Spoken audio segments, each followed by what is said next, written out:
नमस्कार, भारत की आवाज देख रहे हैं आप। आर्थिक आधार पर योजना बनाइए ना। आप योजना जाति के आधार पर क्या होता है? होनी चाहिए, क्यों नहीं होनी चाहिए। अलग अलग जाति के आधार पर हिंदुओं को डिवीजन करने का ये बहुत बड़ा षड्यंत्र है। ये केवल राजनीतिक षड्यंत्र है, नथिंग इज। नमस्कार में डाल दीजिए। आप देख रहे हैं भारत की कैसे हो गए और मैं प्रभात राय। आज पूरे देश में जातिगत जनगणना की मांग बहुत जोरों शोरों से उठ रही है। पहली बार चाचा और बाचा, चाचा यानी सूबे के मुख्यमंत्री नीतीश कुमार और तेजस्वी यादव एक साथ एक सुर में जातिगत जनगणना को मांग कर रहे हैं। जातिगत जनगणना कोई नई बात नहीं है, ये अंग्रेजों के ज़माने से चलती आ रही है। सबसे अंतिम समय में 1931 में जातिगत जनगणना प्रकाशित हुई। जनगणना प्रत्येक 10 वर्षों पे होती है।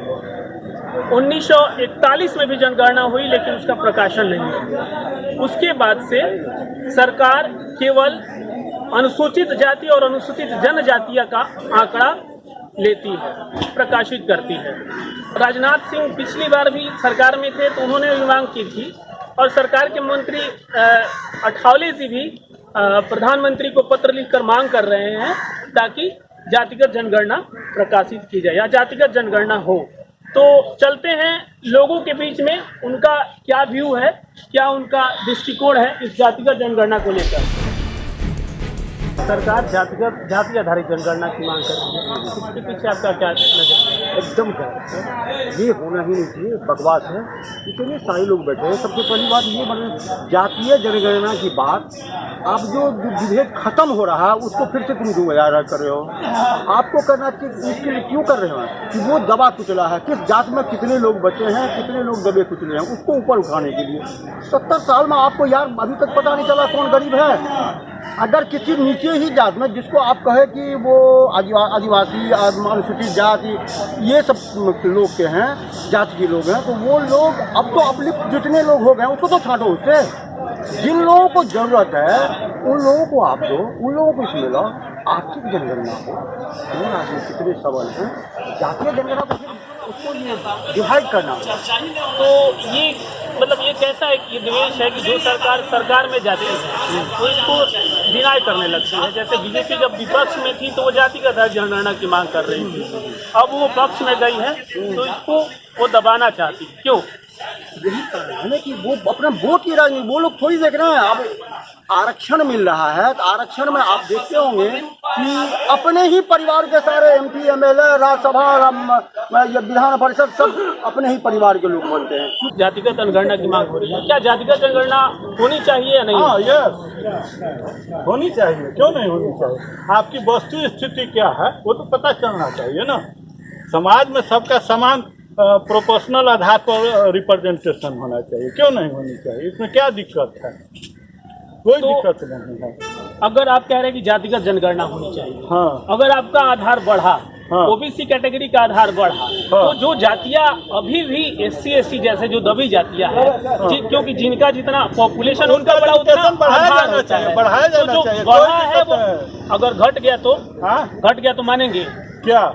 अगर OBC की जनसंख्या अगर प्रतिशत घट गई तो क्या इसको स्वीकार घट करेंगे? जाएगा तो इतना हल्ले उसका होता नहीं, घटेगा बढ़ेगा। सरकार विपक्षी दल पुरजोर समर्थन हो रहा है जातिगत जनगणना की मांग हो रही है। आप क्या दृष्टिकोण है इसका? ऐसा नहीं होना चाहिए जातिगत। सिंपल शब्द में यही कहना चाहूँगा कि अगर गवर्नमेंट एक्चुअली, क्योंकि कास्ट सेंसस के लिए ज़रूरी भी होता है, कास्ट सेंसस के लिए बहुत सारा डेटा हम उन्हीं को देना चाहते हैं। जैसे आप उज्ज्वला योजना देखेंगे तो इकोनॉमिक कास्ट सेंसस के बेसिस पे ही दिया जाता है, ठीक है। तो जैसे आप एक तरफ पुरजोर विरोध कर रहे हैं कि नहीं होना चाहिए, अगर हम वो आंकड़ा हमारे पास नहीं हुआ तो कैसे पता चले कि किनके पास कितना बेनिफिट कितना देना चाहिए? ये आंकड़ा हम कैसे देंगे? इसलिए तो बताएं कि क्योंकि इससे गवर्नमेंट पॉजिटिव भी मिले। तो इकोनॉमिक कास्ट सेंसस क्या होता है, इसलिए तो हम करते हैं। हर जो BPL को या बिलो पॉवर्टी लाइन जो भी है हम लोग का, उनको कैसे देंगे कोई बेनिफिशरीज, कैसे हम सिलेक्ट करेंगे कि वही बेनिफिशरीज है। तो इसलिए इकोनॉमिक कास्ट सेंसस जरूरी भी है, बट उसके गलत इस्तेमाल नहीं होना चाहिए। लोग इसे कैश वोट बैंक की तरह इस्तेमाल ना करें कि हमारे पास इतना इस कैश के लोग हैं, इतना इस कैश के लोग हैं।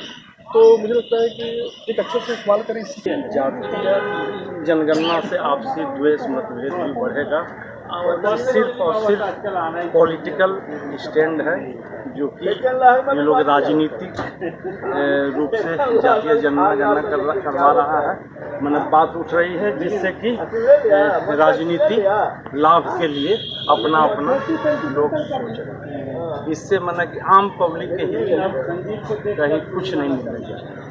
तो अगर हमारे पास आंकड़े नहीं होंगे तो सरकार की इतनी योजनाएं हैं, इतने पैसे बजट में दिए जाते हैं इन आयोग के लिए, तो वो कैसे निर्धारित किया जाएगा कि इनको कितना पैसा दिया जाए, कितना आंकड़ा तो पहले सरकार को ये सोचना चाहिए कि आज के डेट में ST SC को जो आरक्षण मिला हुआ है, ये लोग क्रीमी लेयर बढ़ा के 5 लाख 4 लाख 6 लाख 8 लाख करके एक ही परिवार को बार बार नौकरी में भरा जाता है। जो एक बार ले चुका है पहले तो वहाँ करना चाहिए। जिस फैमिली में एक भी नौकरी नहीं मिला है वहाँ सुनिश्चित करना चाहिए नौकरी, उस पर काम होना चाहिए, उस पर एजेंडा होना चाहिए सरकार। ये तो बकवास है जातीय जनगणना, जिसको हम एकदम ऊपर सिरे से खारिज कर रहे हैं। इस तरह का बात होना ही नहीं चाहिए आज के युग में। ये जो जातिगत आधार पर जो जनगणना हो रहा है, इसमें एक बहुत बड़ा कॉन्स्पिरेसी है। हिंदू और मुसलमान को ये अलग अलग जाति के आधार पर हिंदुओं को डिवीजन करने का ये बहुत बड़ा षड्यंत्र है। दृष्टिकोण में सही है या नहीं? देखिए, हमारे दृष्टिकोण से जो मांग जो कर रहा है इसमें लगता है कि इनका पॉलिटिकल इंटरेस्ट के ख्याल से जो मांग है, लेकिन वस्तुस्थिति ये है कि आज की जो राजनीति की स्थिति है ऑलरेडी जातीय आधार पर समाज के इन लोगों ने बात किया। जो पॉलिटिकल माइलेज हमको नहीं लगता है किसी को मिलता, लेकिन देश का हित ये लोग करें ना। देश में ऐसे ही जो राजनीतिक जो हमारा डेमोक्रेसी है वो एक्सक्लूसिव पॉलिटिक्स की ओर चला गया कि परमिटेशन कम्बिनेशन में कई कास्ट का कम्बिनेशन बनाकर यहाँ देख लो, दूसरा कम्बिनेशन वो बनाएगा।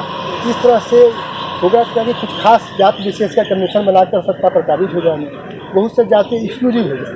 ये देश किसी भी देश के लिए हमको लगता है बहुत ही घातक स्थिति होगी। इसलिए हमको लगता है पब्लिक को इसका विरोध। आर्थिक आधार पर योजना बनाइए ना आप। योजना जाति के आधार पर क्या होता है?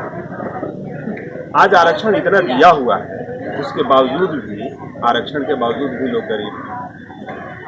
आपको ब्राह्मण, भूमिहार, राजपूत, हर एक जाति में आर्थिक रूप से लोग पिछड़े हुए हैं। उनके लिए सरकार क्या करे? उनके लिए भी तो कुछ करना चाहिए।